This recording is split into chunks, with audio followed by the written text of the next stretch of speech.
দুর্গাপুজো শেষ, কিন্তু লক্ষ্মী পুজো তো এখনো বাকি আছে। আর তোমরা জানো আমাদের বাড়িতে কিন্তু লক্ষ্মী পুজো বেশ ধুমধাম করে হয়। আর এই বছরে আমার কাঁধে দায়িত্ব পড়েছিল লক্ষ্মী পুজোর বাজার করা আর তার সাথে মায়ের হাতে হাতে হেল্প করা। সেই জন্য আমি চলে গেছিলাম সকাল সকালে উঠে বাজার করতে।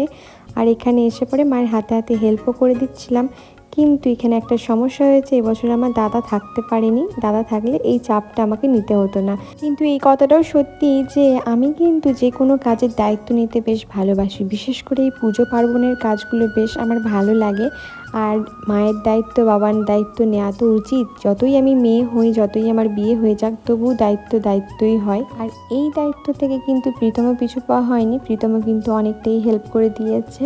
সেটা হচ্ছে ফল কেটে দিয়েছে, আমরা দুজন মিলে ফল কাটছিলাম। তারপরে লুচি করলাম মাতে আমাতে মিলে, আলু ভাজা করেছি, কুমড়োর তরকারি করেছি। প্রথমে বলছিলাম আলুর দম করব, কিন্তু মা বললো যে থাক, অর্ক তো আলুর দম পছন্দ করে না, আলু ভাজাটা খেতেই পছন্দ করে, সেই কারণে নেওয়া হয়েছিল।